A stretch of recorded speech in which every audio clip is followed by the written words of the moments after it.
In today's video, I'm going to teach you how to whitelist IP Salesforce.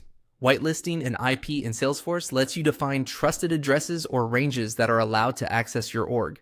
This is helpful when you want teammates to log in from a specific office network or VPN without hitting extra verification.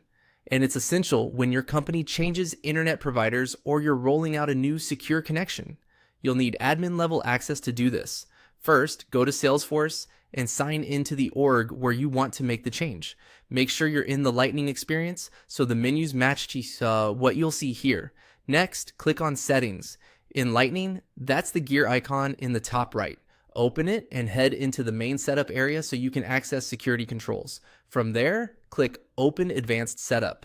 This takes you deeper into the setup pages where Salesforce keeps administrative and security settings you won't find on the surface. Now search for network access. Use the quick find box on the left of the setup page and type network access. Open the network access page to view and manage trusted IP ranges for your org.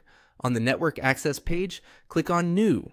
You'll create a trusted IP range entry that tells Salesforce which address or block is allowed.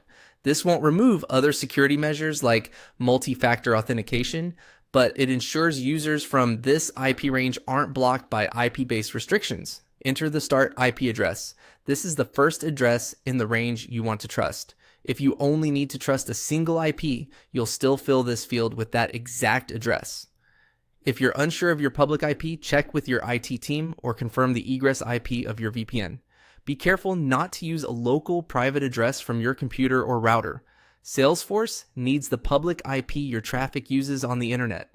Enter the end IP address. For a single address, repeat the same value you used in start IP address. For a range, enter the last address in that block.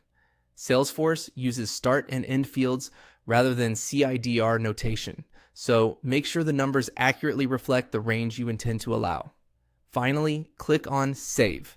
Your trusted range is now in effect. Give it a moment to apply, then test by accessing Salesforce from the network you just added. If you still run into prompts, verify you use the correct public IP and confirm whether profile level login IP restrictions are also in place, as those settings can add additional controls. And that's it. Your IP is whitelisted in Salesforce.